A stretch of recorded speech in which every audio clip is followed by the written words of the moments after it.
Grupo IPS, tu seguridad desde una nueva perspectiva, presenta El futuro de todo. El futuro de todo, con Efrén Flores. Bienvenidos a El futuro de todo, el programa que ve hacia adelante. Soy Efrén Flores, dándoles la más cordial de las bienvenidas a un capítulo más de El futuro de todo.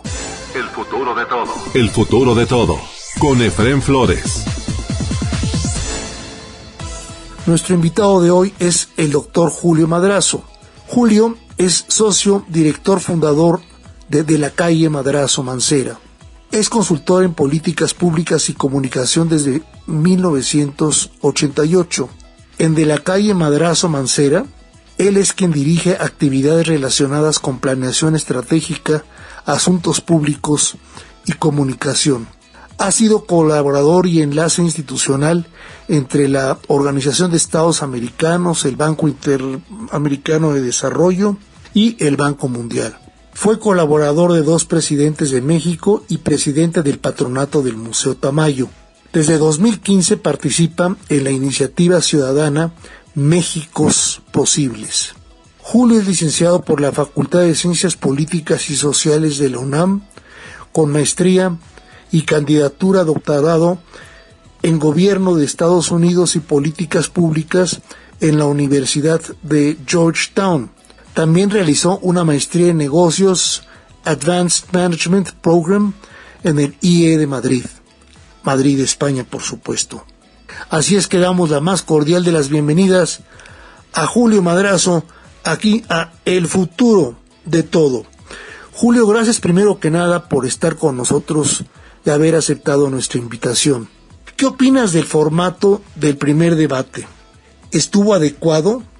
¿Fue confuso para tanto nosotros los ciudadanos como también los candidatos? Es decir, el candidato y las 2 candidatas. ¿Qué opinas? Yo creo que el formato no fue el mejor. La rigidez de las bolsas de tiempo, como bien dices, el límite máximo de 1 minuto y medio, la cantidad enorme de preguntas que los moderadores eligieron y de las que recibieron. Entonces creo que el INE va a tener que revisar eso. Los moderadores pudieron haber hecho también un mejor trabajo. Y algo de lo que apuntas es, yo creo que lo más importante, no fue un ejercicio útil para que los ciudadanos pudiéramos escuchar de manera más clara y con más detalle qué piensan las 2 candidatas y el candidato sobre algunos de los temas más importantes que el país tiene que resolver y cómo los manejarían en su administración en caso de que ganaran o ganasen ellas o él. Así es. Pero a pesar de eso, yo te diría, a pesar de eso, quien capitalizó este primer debate, este primer encuentro, como lo llamas, me parece buena la manera de conceptualizarlo, fue la doctora Sheinbaum, porque dada la posición que tienen en las encuestas las 2 candidatas y el candidato Mañez, Claudia Sheinbaum hizo mejor su tarea, que no cometió un error grave, se manejó a mi juicio con mayor ecuanimidad, y también a mi juicio fue más certera en su estrategia. Entonces creo que si bien el debate deja mucho que desear, pues en este primer round la que lo aprovechó mejor fue la candidata de Morena. Sí, y ciertamente tiene más soltura, porque está acostumbrada de muchos años a estar en puestos públicos y hacer declaraciones a los medios de comunicación y enfrentarse a los micrófonos y a las cámaras es una persona mucho más preparada para poderle hacer frente a un evento como el que vimos el domingo aquel precisamente del primer encuentro, ¿no? Insisto en la palabra encuentro, fue debate, pero yo le llamo encuentro entre los tres candidatos, que cada uno de forma rígida y cuadrada trató de exponer lo suyo, y pues cada uno exhibió ventajas y fallas. La ventaja que las fallas que yo le vi a todas es, a Xóchitl estaba muy nerviosa, la noté muy nerviosa. Claudia Sheinbaum la noté muy acartonada, como es ella en forma natural. Y Maines pues lo noté con una sonrisa que deberían de haberle quitado y haberlo explicado, que cuando pela los dientes todo el tiempo, pues la gente se cansa de tu sonrisa, ¿no? Sí, ese tipo de detalles molestan al público, que lo que estaba esperando es que hablaran de seguridad, que hablaran de salud, que hablaran de educación, que hablaran de tantos temas que tenemos, o sea, de seguridad social y de seguridad física de la población ante el embate y ante los ataques y brutal actuación de los grupos del crimen organizado, ¿no? Sí, pero yo creo que hay una cosa, digamos, más estructural de cómo se plantearon las dos candidatas y Maines. Yo hice muchas campañas y asesoré y preparé a muchos candidatos y candidatas a debates. Y además no solamente en México, también en otros países. También en otros países, ciertamente. Y en organizaciones internacionales. Y si recuerdas, ninguno, o sea, ni Sheinbaum, ni Gálvez, ni Álvarez Maínez, se dirigieron, por ejemplo, algo que yo hubiera puesto en palabras de mi cliente o de la persona que yo hubiera estado asesorando, de mi candidato. Yo le hubiera agradecido a las 28,000 personas que se tomaron la molestia de mandar una pregunta. Pero por supuesto, eso era lo primero que tendrías que haber hecho. Eso hubiera sido lo primero. Antes que nada, le quiero agradecer a las 28,000 personas que a lo largo y ancho del país, porque demuestran su interés, demuestran la importancia de la participación, y vengo hoy aquí a hablarles a ustedes, a sus familias. O sea, nunca pusieron el encuentro, el debate, de cara a lo único que importa, que son los ciudadanos. Parecía que estaban tratando de convencer a los dos moderadores, como si su audiencia ahí hubieran sido los moderadores y no el país entero, los 14 o los 13 millones de mexicanas y mexicanos que tuvieron a bien prender la televisión. El promedio que duraron viendo fue 37 minutos, o sea que ni siquiera fue mucho tiempo, lo cual también es un indicador de que el formato de este encuentro pues fue muy aburrido, acartonado, nada fresco, y la gente, si fue 37 minutos, quiere decir que tú y yo, que lo vimos la hora 50, somos una minoría, porque mucha gente lo vio 5, 10 minutos, 20 minutos. Sí, tal vez seamos el 1% de toda la población, digamos, del padrón electoral, que aguantó, se aguantó la hora y media, ¿eh? Entonces, si el primer contacto que haces tú con la ciudadanía no reconoce que 28,000 personas se tomaron la molestia de entrar a la página de la universidad, de llenar su pregunta, de hacérsela llegar para que el INE contara con con su participación para poder elegir preguntas, pues es, yo creo, una falta de consideración, incluso de respeto. Qué bueno que lo dices, es una falta de respeto, porque al final de cuentas... Entonces le estás pidiendo el voto a la ciudadanía y tienes 28,000 personas que están interesadas en hacerte una pregunta, y nunca hay de ninguna de las tres personas que están en ese encuentro un reconocimiento, un agradecimiento, y nunca conectan con ellas. Entonces, no conectaban con ellas ni con nadie más que no fueran las personas que estaban moderando, y en todo caso los que estaban allí en el auditorio. Los que estaban en el auditorio y seguramente con la gente de sus partidos, pero nada más, o sea, eran intereses políticos. Eso es muy importante lo que acabas de señalar, porque los debates casi nunca, tiene que uno cometer un muy grave error, cambian la intención de voto de quienes ya tienen una preferencia, pero sí pueden ser un factor muy importante para inclinar el voto de los que aún no deciden por quién votar. Entonces, ese, vamos a decir, 25% de la población, hay prácticamente 100 millones de electores. Si de esos 100 millones participan el 65, pues tenemos 65 millones de electores, y si estás hablando del 25% que todavía no decide, pues hay 16 millones de mexicanas y mexicanos que no han decidido su voto. 16 millones son más que suficiente para inclinar el balance y para cerrar la contienda, y de ahí que quien menos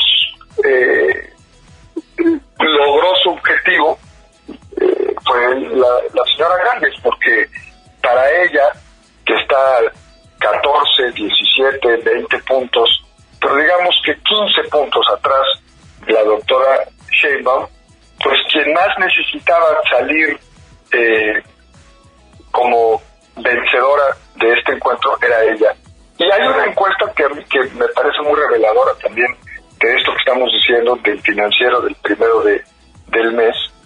60% le está poniendo poco o nada de atención a las campañas. Entonces, la que más necesitaba ganar y digamos, mover el avispero, darle una patada que las avispas salgan y pongan atención, era justamente Xochitl. Y pues ciertamente no lo logró. Somos los ciudadanos, al final de cuentas, representados por esos 25,000 mexicanos que están preguntando temas que a todos nos interesan. Y mira, honestamente, yo no sé si ganó el primer debate en el sentido que tú estás mencionando, la señora Sheinbaum, pero cuando media hora es el promedio que se chutaron los mexicanos en general viendo el debate, pues verdaderamente deja mucho que desear, ¿eh?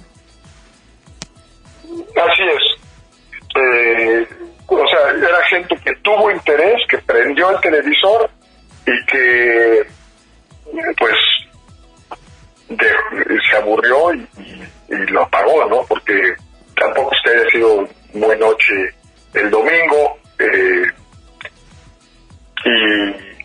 y la verdad es un número importante de audiencia. Es una, ya no sé en qué medio vi, pero es la final de la MX, había tenido creo que 8 millones de televidentes, y el último clásico entre Chivas y América 7.3, o sea, estás hablando de una audiencia superior a la que ha tenido recientemente el fútbol mexicano, que es pues digamos, que sirve de comparativo de un evento que despierta mucho interés, ¿no? Entonces, y que a lo mejor con esos partidos de fútbol, esos partidos clásicos, se aguantan y se avientan el partido completo, que son 90 minutos en promedio. Exacto. Y agrégale anuncios, publicidad, etcétera, etcétera, etcétera. Aquí no hubo anuncios ni publicidad ni nada. Aquí fueron simplemente los expositores junto con los moderadores, que en la moderación estuvo parte de la falla. Pero la principal falla para mí fue de los expositores, que no se supieron comunicar con el pueblo, con la sociedad, con la ciudadanía, que es a la que tenemos que estimular como todo, o sea, me incluyo como mexicano, tenemos que estimularnos entre nosotros para salir a votar, no estar decepcionados y no quedarnos guardados en la casa con flojera de no votar, ¿verdad? Cuando tenemos nuestra credencial vigente, tenemos todas las de ganar yendo a votar. Lo peor que podemos hacer es muy importante y esa es otra de las cosas que un encuentro así pues no estimula, ¿no? Y tampoco estimulan los ataques. Mira, las campañas negativas son una pésima influencia de la política americana, de los Estados Unidos. Los Estados Unidos, y qué pena que ya fue hace muchos años, pero los primeros que empezaron a hacer campañas modernas, y de eso escribí mi tesis de licenciatura en la UNAM, fueron los americanos.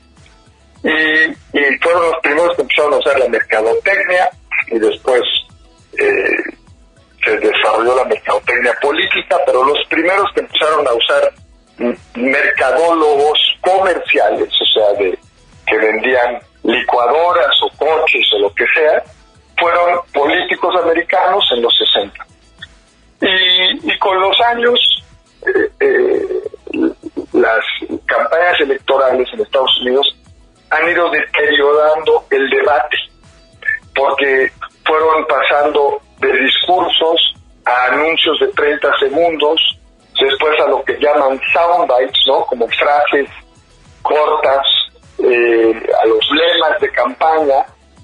Y lo otro que los americanos han desarrollado, que para mi juicio ha sido muy dañino, es esta supuesta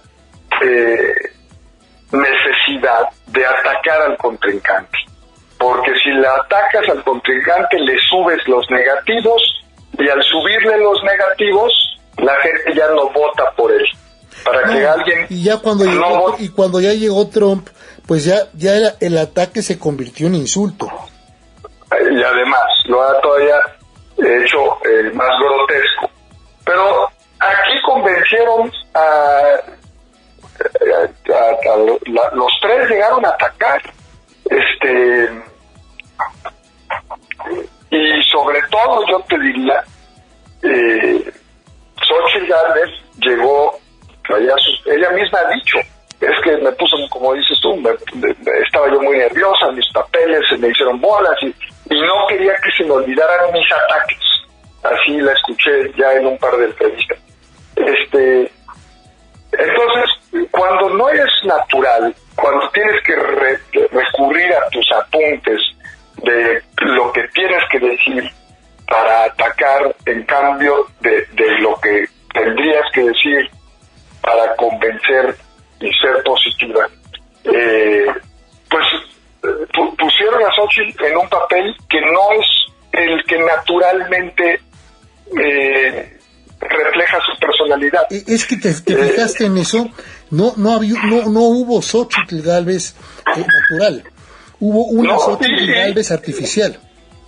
Y el ataque de la personalidad que le hacía a Sheinbaum, pues es muy subjetivo. En cambio, le dio muchas oportunidades a Sheinbaum, hablando de ella, de candidata del PRIAN, lo cual no es subjetivo. O sea, ella es la candidata del PRI y del PAN, y los negativos del PRI y el PAN son altísimos.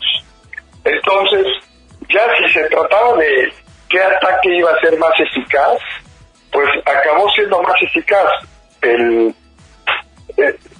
digamos, etiquetarla como candidata del PAN, del PRIAN, a esta... Hablar de paraísos fiscales de ella y sus parientes, ¿no? Porque fue lo que dijo Xochitl sobre Claudia. O no tienes corazón, o sea... O no tienes corazón. Sí.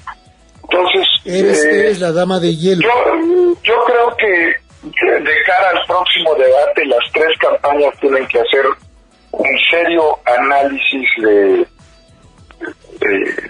crítico de cómo solventaron este primer encuentro, y espero que en el segundo debate veamos algo mucho más constructivo, más sustantivo y conectado con lo que las y los ciudadanos del país quieren escuchar de la próxima presidenta de México. 20 segundos y regresamos con ustedes aquí a El Futuro de Todo. ¿Te preocupa tu seguridad o la de tu empresa? ¿Necesitas oficiales de seguridad, protección ejecutiva, monitoreo personal o vehicular? No te preocupes. Con Grupo IPS, empresa mexicana en seguridad privada, tu seguridad desde una nueva perspectiva tiene lo que necesitas. Además, son especialistas en alarmas y seguridad electrónica. GrupoIPSMexico.com. El futuro de todo. El futuro de todo. Con Efrén Flores. Continuamos en El Futuro de Todo. Soy Efrén Flores, dándoles el más cordial de los saludos. Estamos con Julio Madrazo, socio fundador, director de la calle Madrazo Mancera, y precisamente estamos platicando acerca del primer debate y de lo que él opina acerca de cómo estuvo el formato y de lo que se debe de hacer para los siguientes debates. Aquí no es asunto del INE, aquí es asunto de la casa productora y por supuesto de los grupos que entrenan a cada uno de los candidatos para que puedan presentarse en estos debates. Que efectivamente, como tú dices, los debates no van a definir la campaña, o sea, las elecciones, pero sí llevan a muchos a tomar la decisión de salir a votar o no salir a votar. Sobre todo los jóvenes. Imagínate los jóvenes que por primera vez van a salir a votar, pues se enteran de todo lo que ocurre con los candidatos a través de tweets y de mensajes en las redes sociales, o se enteran a través de estos eventos especiales, donde debe haber habido mucha expectativa de parte de los jóvenes de ver por primera vez, tal vez, un debate entre tres contendientes completamente distintos. Y se encontraron con un púlpito completamente cuadrado, de ataques que no era lo que ellos estaban esperando, cuando lo que comentan entre ellos seguramente es, insisto, temas como la seguridad, como la educación, como tantos temas gravísimos que por supuesto se han omitido en esta administración, tanto se han criticado, y aquí no hubo más que insultos, ataques, críticas y búsqueda de soluciones acartonadas a temas que no venían al caso para la ciudadanía. De acuerdo. No sé si para el próximo evento va a haber nuevamente preguntas a la ciudadanía, o sea, pedir a la ciudadanía que mande sus preguntas, o si las van a tomar de lo que ya tienen, no lo sé. No, te voy a decir, a ver, aquí tengo el formato, déjame ver, aquí lo tengo, porque cada debate tiene un esquema distinto de cómo iban a... El INE se inventó, como dice, 3 maneras de nutrir de... Entonces, el primero era, como ya dijimos, preguntas vía redes sociales, y la Universidad de Guadalajara las procesó. La segunda son preguntas realizadas directamente por la ciudadanía. Entonces, aquí lo que me imagino es que van a ir por la calle funcionarios del INE a grabar ciudadanas y ciudadanos, y no sé cómo eventualmente el INE y quienes moderen van a elegir cuáles tomar. Y el tercer debate, supuestamente, el formato es sin participación ciudadana, pone el INE, cara a cara entre candidaturas. Entonces, pues yo espero que después de este fiasco del formato, el INE revise cómo quiere organizar los siguientes 2 debates, y por el otro lado las candidaturas también. Por ejemplo, hay una cosa, lo que te voy a decir suena absurdo, pero cuando uno quiere ser muy cuidadoso como candidato, no quiere tomas abiertas. Le pides en la negociación a quien está organizando el debate que las tomas sean cerradas y que solo salgas cuando estás hablando. Entonces la cámara se va pasando a cuadro de uno a uno y no hay tomas abiertas para que no te vean tomando nota o no te vayan a cachar rascándote el ojo. Entonces los asesores deberían estar trabajando en eso, y ojalá y el INE no se deje maniatar en formatos tan fríos. En las campañas, lo único que no se muere es el día de la elección. Exactamente. Los días que tienes para hacer campaña están contados. Muy contados, entonces, muy poco. Entonces, desperdiciar casi 2 semanas y media de cara al segundo debate por haber tenido un mal desempeño, pues es desperdiciar muchos días y valen oro. Entonces, pues sí es no te estoy diciendo que es un tropiezo definitivo, pero pues con la diferencia que hay hoy en las encuestas, es un tropiezo significativo. Muy importante, tienes toda la razón. Es eso, se nos acaba el tiempo a todos los mexicanos y tenemos que llegar al 2 de junio para votar por el candidato que queramos. Eso sí, por favor, salgan a votar, estimulen a sus hijos, a sus sobrinos, a sus amistades. Todos tenemos que salir a votar por el que quieran, por la que quieran, pero por favor, salgan a votar. Y otra cosa muy importante, no solamente es presidente de la República, también es Congreso, y el Congreso Federal va a ser muy importante para definir nuestra democracia mexicana, para garantizar la democracia mexicana. Entonces, por favor, también voten por los congresistas, por los diputados, por los senadores correspondientes, y también en los locales y estatales y los gobernadores que también tocan. Por favor, salgamos a votar por todos, conscientes de que esta es una elección muy importante para todos los mexicanos y en muchos puestos, no nada más en la presidencia de la República. Te agradezco mucho, Julio. Muchas gracias a Julio Madrazo, director, socio fundador de la calle Madrazo Mancera, por haber platicado con nosotros aquí de un tema tan importante como fue el primer debate y lo que se tiene que hacer, por el amor de Dios, para los próximos debates, para que sean mucho más parejos, sobre todo con los candidatos y también con nosotros, los ciudadanos, que al final de cuentas somos los que tenemos que despertar para reaccionar y ver por quién vamos a votar.